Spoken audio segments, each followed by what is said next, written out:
It's a new era of pioneers, star sailors, thinkers, and adventurers. Go. Prop, go. CD8, go. Fido, go. All right, go for launch. Our destiny is always to go and see what's further and what's next. Fido, I'm rolling the flight. Copy.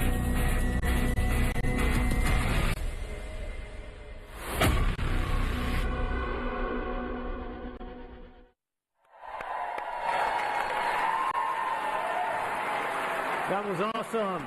Good morning, and welcome to Ellington Field at NASA's Johnson Space Center in Houston. I'm Joe Acaba. Thank you. I'm Joe Acaba, Chief of NASA's Astronaut Office, and I'm joined by Norm Knight, Director of NASA's Flight Operations Directorate. We're here today with a mission to introduce the world to the crew of Artemis II. 4 names, 4 explorers, 4 of my friends answering the call to once more rocket away from Earth and chart a course around the moon.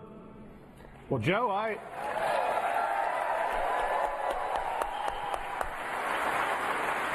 agree with you, Joe, but we're going to need a few more astronauts, I think, to get this started. So, everyone, please help me welcome our astronaut corps. Yeah.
Look at that sea of blue. Let's give them another round of applause. Yeah.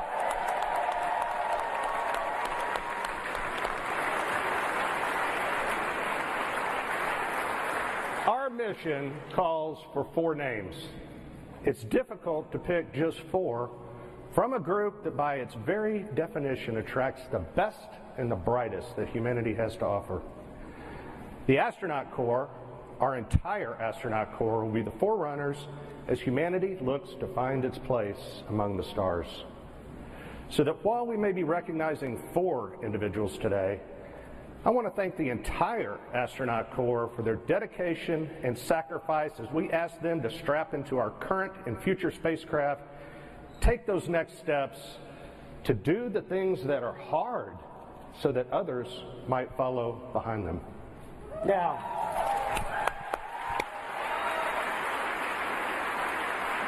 Now, some of you might be scanning the astronaut faces, trying to see who is missing and still hidden backstage. Well, know this: your Artemis II crew members are already here in the room with you.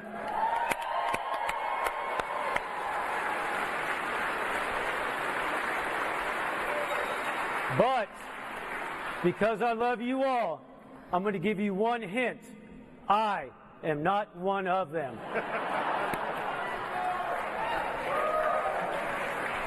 Don't be so happy about that. With Artemis I, we set out to prove that the hardware was ready, that SLS was prepared to launch our astronauts skyward, that Orion was equipped to carry them to the moon and back safely again. Artemis I was a resounding success, and Artemis II will leverage that by putting humans in the loop, executing operations in the critical path, leading to new footprints on the lunar surface.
This flight will be challenging, but we face that challenge with the confidence that the people working beside us are up to the task.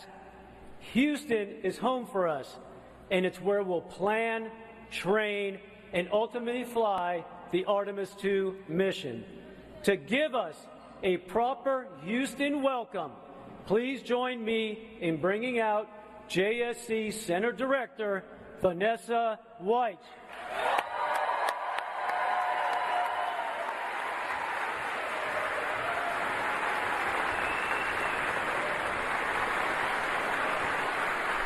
Thank you, Joe. Good morning. I'd like to welcome everyone here today to Ellington Field. NASA's Johnson Space Center is home of America's Astronaut Corps, mission operations, and foundational human spaceflight programs. This past December, we witnessed history as the Orion capsule journeyed on a 1.4 million-mile journey around the moon and back. And the excitement continues as we prepare for Artemis II for the first time with crew. We've made many giant leaps in the past 60 years, fulfilling President Kennedy's goal of landing a person on the moon. And today, we stand on the shoulders of giants as we reach farther into the stars and push forward to the moon once again and on to Mars. These individuals of Artemis II crew will be the first humans to fly to the vicinity of the moon in more than 50 years. Yes.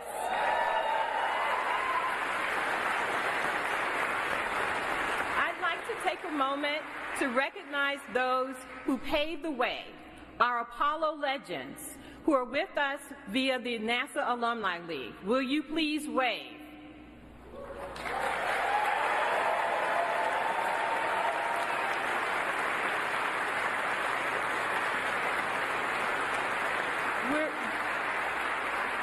We are also honored to be joined by some special guests.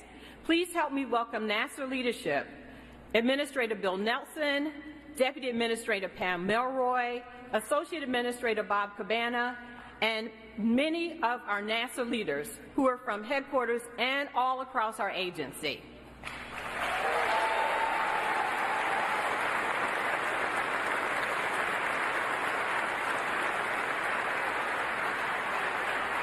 We're also pleased to be joined by the international community. Representing the Canadian Space Agency is Minister Champagne.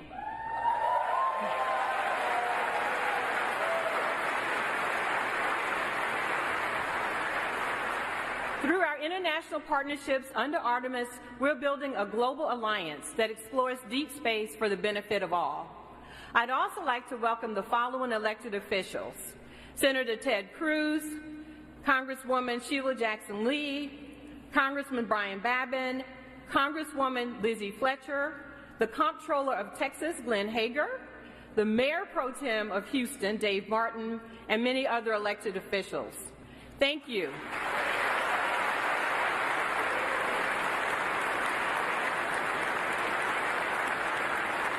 We're very appreciative of your continued support. Last but certainly not least, I'd like to give a shout out to the NASA workforce and all of those across the agency who came together to make this a very exciting moment and this moment in history happen. So thank you to our workforce.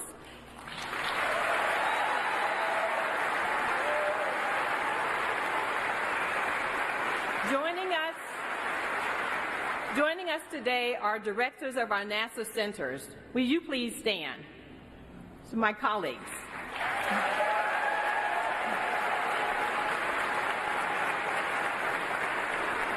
This mission represents the culmination of years of hard work and dedication by NASA and its partners. This is an exciting time for those working on the International Space Station, commercial crew, commercial LEO destinations, as we continue using those platforms and conduct deep space exploration with the Orion, Gateway, Human Landing System, and EVA programs. Together, our team of civil servants and contractors are enabling the success of the Artemis program. And this is only the beginning. For the students with us today from Houston and Clear Creek Independent School Districts and those watching, you are the future explorers, the future scientists, engineers, inventors, and mathematicians of the Artemis generation.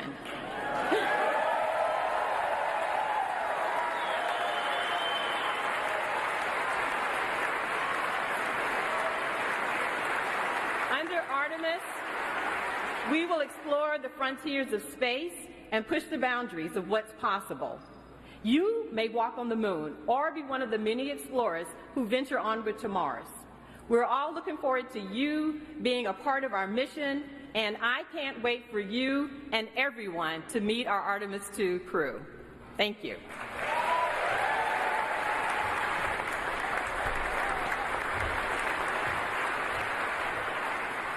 The Artemis program is guided by decades of experience from sending humans to outer space. We're building new rockets, new spacecraft, new communication systems, and new ways to operate in deep space. But it isn't the technology that is changing. We've also learned that in order to go farther, we have to go together. Please join me in welcoming Minister Francois-Philippe Champagne. He's with us here from Canada, one of our steadfast partners in human spaceflight, ready to send one of their own to the moon. Thank you very much. Well, thank you, Joe, and good morning, everyone. Bonjour tout le monde. C'est un grand privilège d'être ici pour représenter le Canada. What an honor to be here today to represent Canada on this historic day. In his recent visit to Ottawa, President Biden said this: Canada and the U.S. can do big things because we do them together. And indeed,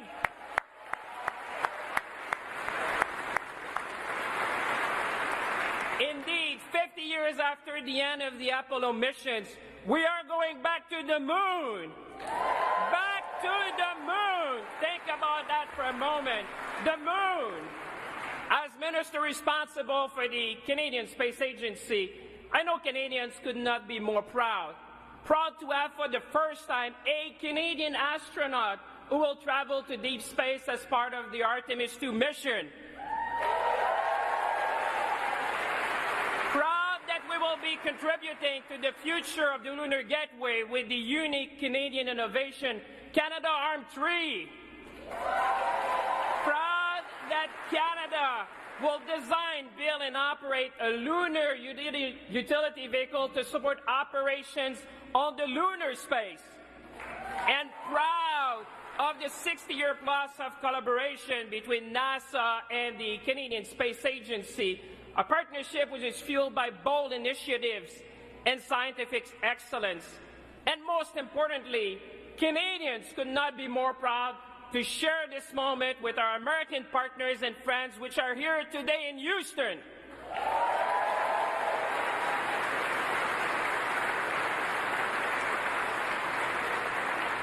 We would not be here today without the friendship and close partnership between our two nations.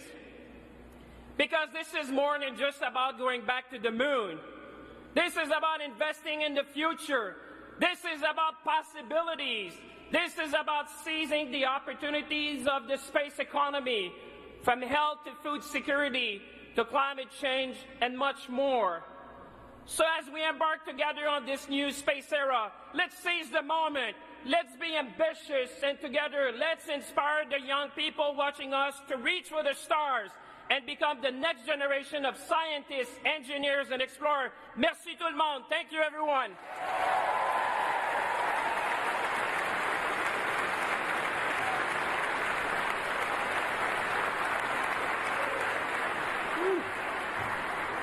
He pumped me up. That was nice.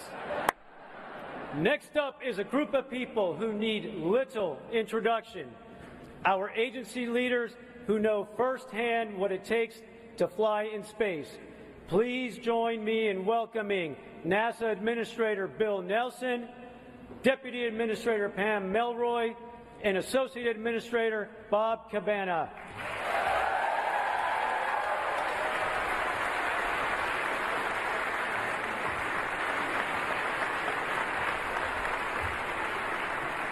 Hey, everybody. Members of the NASA family and the Canadian Space Agency, my colleagues, my former colleagues, members of Congress, members of the Artemis generation, we are going.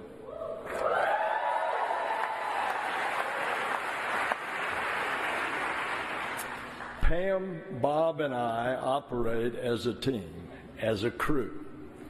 And we are here today to introduce you to the crew that will launch next year, 2024, to another celestial body. The largest, most powerful rocket in the world is going to propel them onward and upward into the heavens. And they fly to the moon.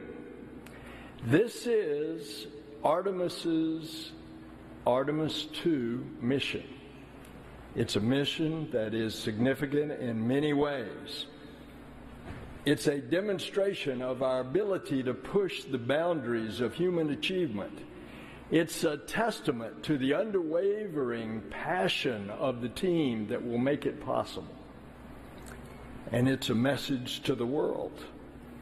We choose to go back to the moon and then on to Mars, and we're going to do it together. Because in the 21st century, NASA explores the cosmos with international partners.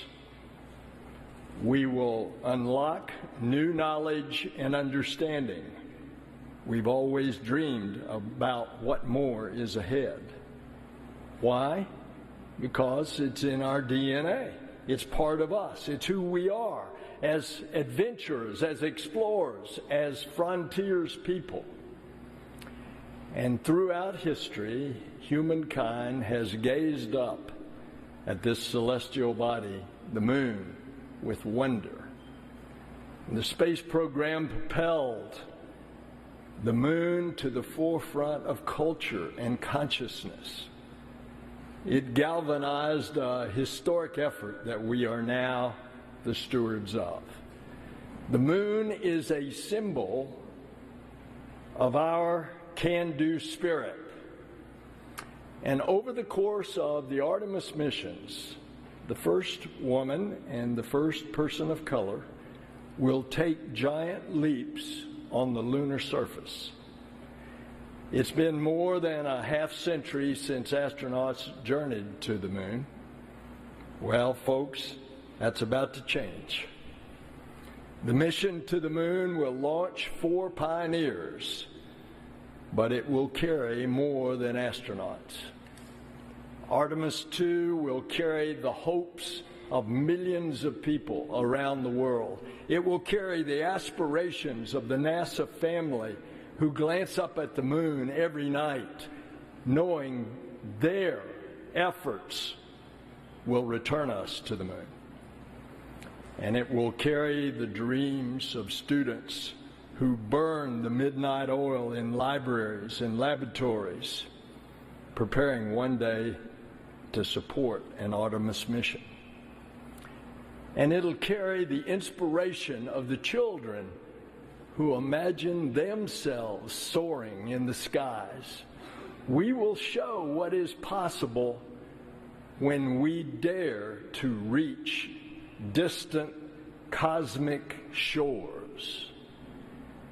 The crew was selected by the Director of Flight Operations, Norm Knight, and the Chief Astronaut, Joe Acaba, and under the supervision of the Johnson Space Center Director, Vanessa Weiss. Will you all please join us up here?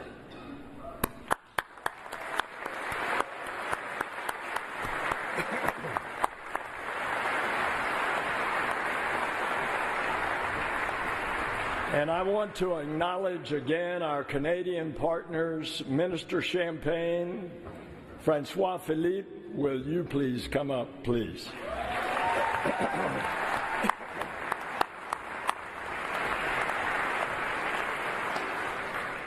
The Artemis II crew represents thousands of people working tirelessly to bring us to the stars. This is their crew. This is our crew. This is humanity's crew. May I introduce them to you all?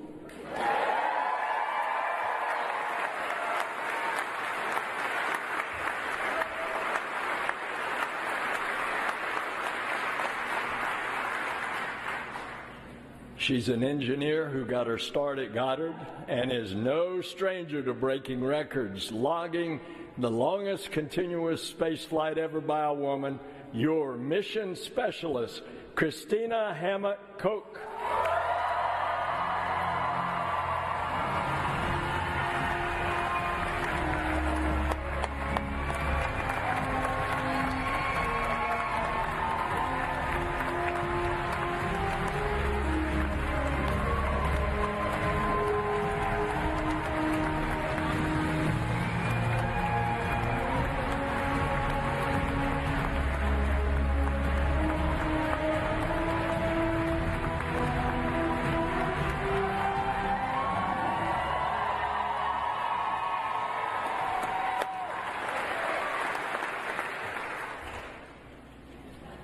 He's a Master of Science in Physics, an F-18 pilot, and a Canadian astronaut.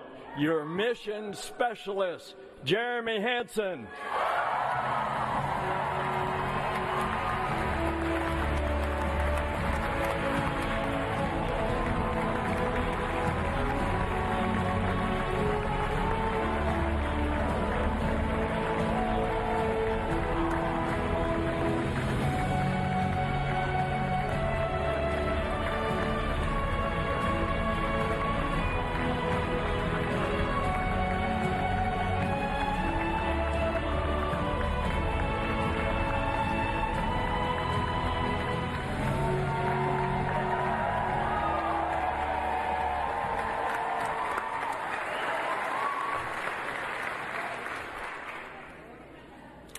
He's a naval aviator and test pilot that's flown over 40 different aircraft, most recently the first operational commercial crew mission.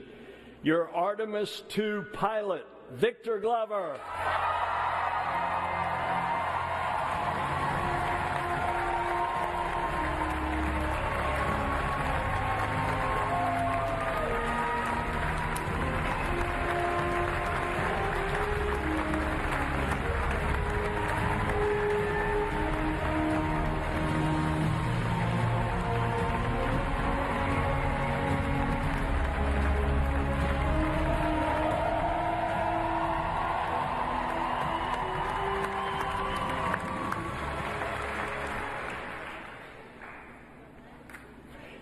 He's a decorated naval aviator, test pilot, and leader of the highest character, your Artemis II commander, Reed Wiseman.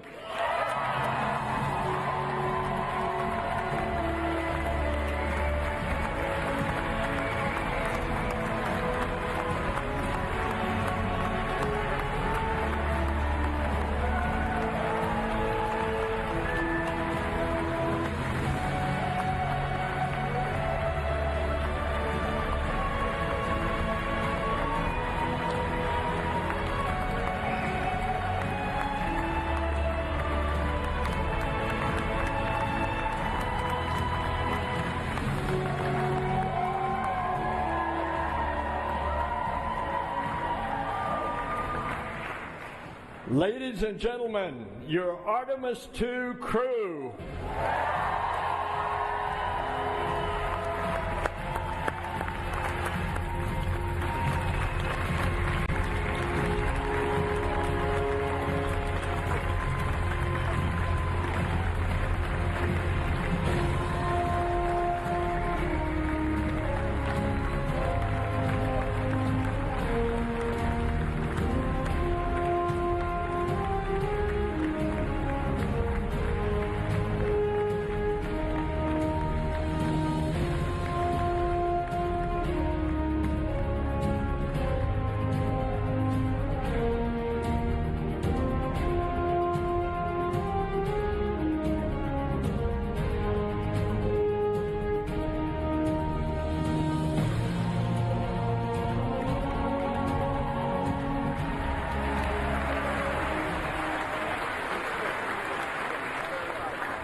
All right, thank you, Administrator Nelson.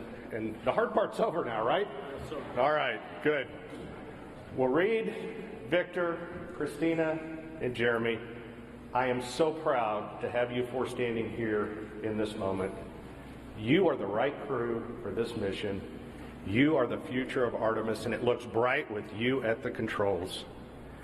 As head of flight operations, I have the privilege of getting to know each and every astronaut.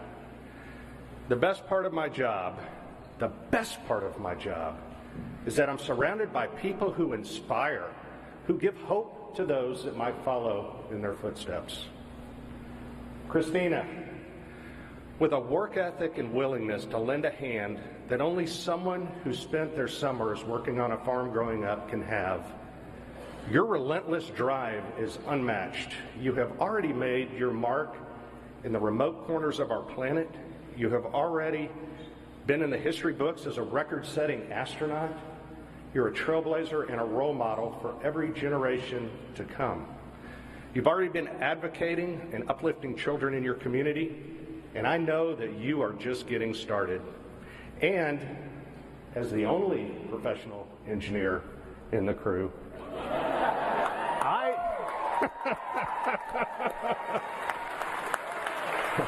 I know who Mission Control will be calling on when it's time to fix something on board. So we appreciate you.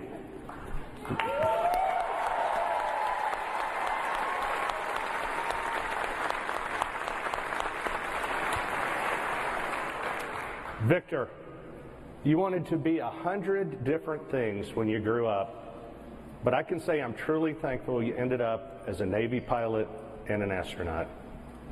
Like so many, seeing other astronauts take flight planted the seed. And when you heard Pam Melroy speak at a test pilot conference, that was the moment you decided to apply. So Pam, thank you for inspiring others.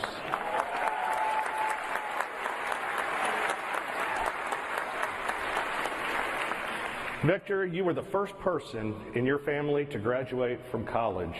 And you always talk about how much of the love and support of those around you made your dreams possible. I can honestly say I've never met anyone as determined as you are to spread that same love and support until everyone who passes into your orbit is better for it. You overcame every obstacle that came your way. Every obstacle. And then you dedicated your life to crushing those obstacles so that future generations can dream in a space unbounded. So thanks, Victor.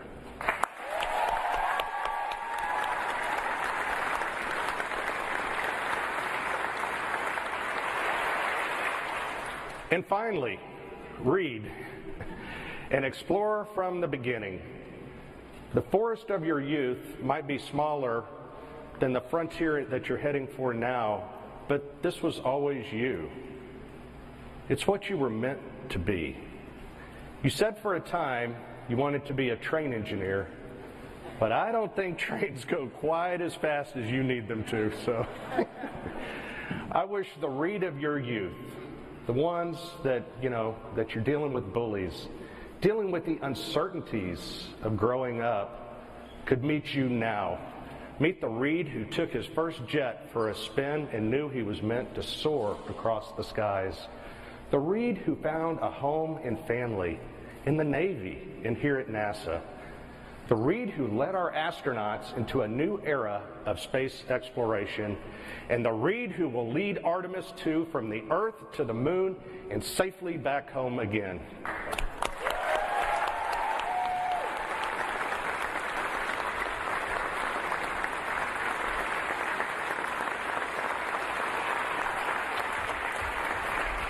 All of you will lead us into this brave new frontier. You are the Artemis generation. We are the Artemis generation.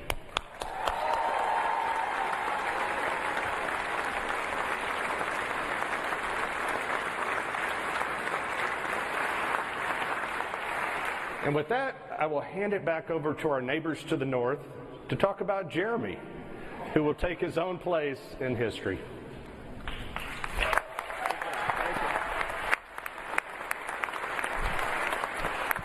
Well, Jeremy, I'm not going to talk about your early life or your lovely family. I'm not going to talk about your military service and everything you did as a fighter pilot, an F-18 fighter pilot. I'm not even going to talk about what you did as an astronaut and being the first Canadian to go on a lunar mission. I'm going to talk about your humanity and share with the world a story when I was with you at the Kennedy Space Center and I saw the power of the blue suit where we had hundreds of people storming to Jeremy. But Jeremy did one thing. He talked to each and every one.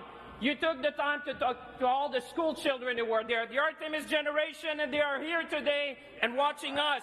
You took the time to inspire them. You took the time to thank all the teachers who are there to support our kids and teach them STEM skills that will bring them in exploration and being the future astronauts. You took the time to talk to each and every family that were coming from around the world and across North America. What I want to celebrate to you is your humanity. The fact that you have been inspiring not only us today, but keep inspiring humanity. To you, Jeremy, go Canada. Thank you, everyone.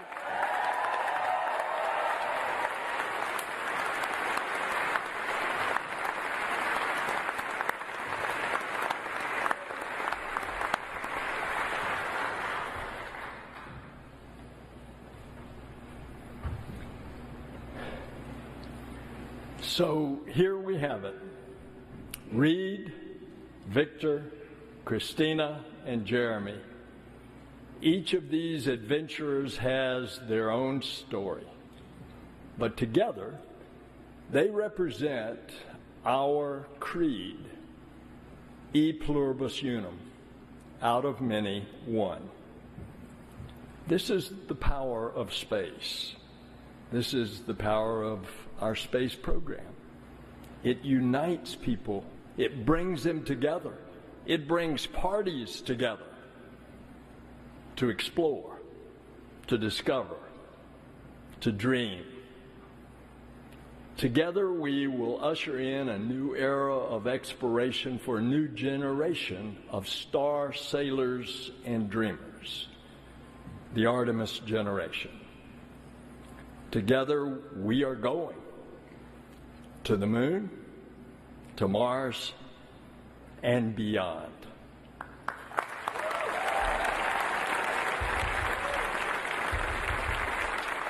All right, let's give a big hand to our leadership.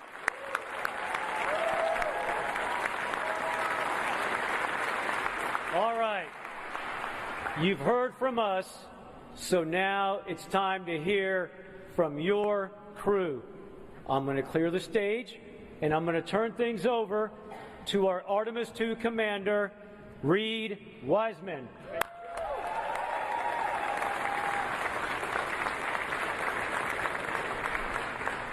All right, so I got to ask the school kids, is it hot in here today?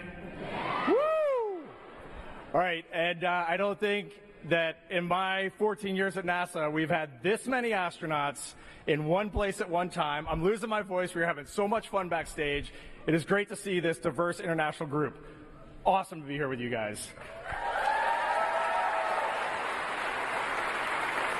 Woo!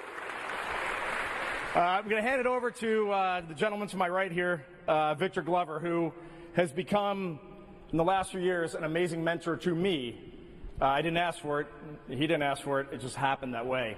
One of the best leaders I know, one of the best dads, husbands, and friends, and one of the most talented aviators I've ever met. Victor Glover.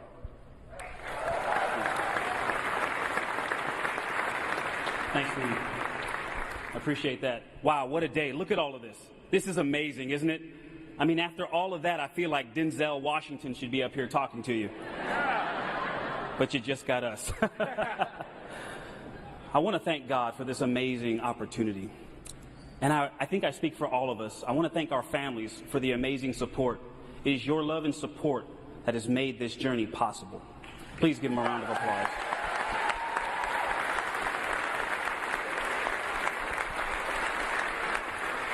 And to all of the folks who made this celebration possible, thank you for your hard work. They're the real ones in here sweating with all of us. But this is a big day. We have a lot to celebrate. And it's so much more than the 4 names that have been announced. We need to celebrate this moment in human history. Because Artemis II is more than a mission to the moon and back. It's more than a mission that has to happen before we send people to the surface of the moon. It is the next step on the journey that gets humanity to Mars. Yeah, you can clap for that. That's big. And this crew will never forget that. Now, we have a lot of work to do before we get there, and we understand that.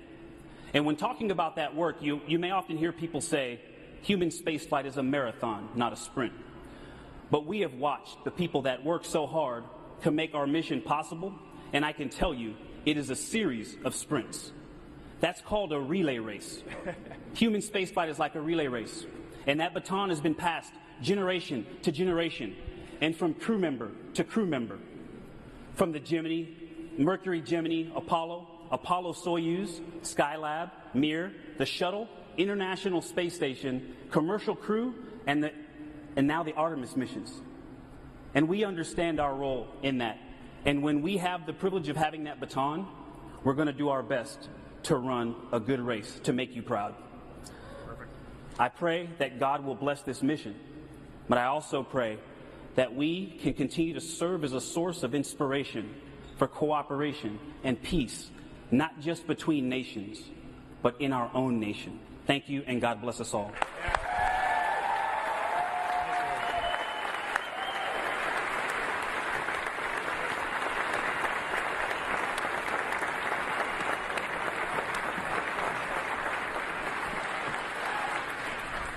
Thanks, Victor. Awesome words. What I wanted to highlight for all of you today is, big picture, when I step back, there are 2 reasons why a Canadian is going to the moon. That makes me smile when I say that. The first one is American leadership. It is not lost on any of us that the United States could choose to go back to the moon by themselves. But America has made a very deliberate choice over decades to curate a global team. And that, in my definition, is true leadership. A body, an entity that seeks out others who can contribute, allows them to rise up, lifts them up to make their contributions to bring their genius. That is American leadership. And as a Canadian, I am very proud to reflect that back to you, and I am grateful. All of Canada is grateful for that global mindset and that leadership. So thank you.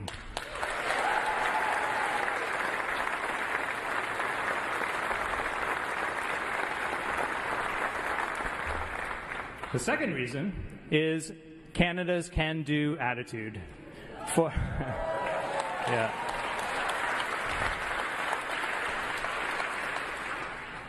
For decades now, literally thousands upon thousands of Canadians have risen to that challenge to bring real value to the international partnership with respect to space exploration, to bring real solutions.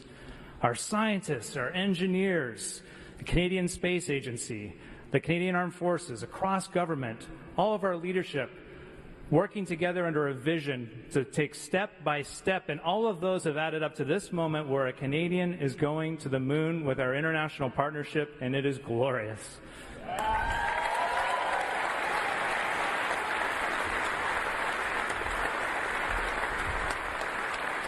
So at the end of it all, I am left in awe of being reminded what strong leadership, setting big goals with a... Hey, it's, we got these all calls.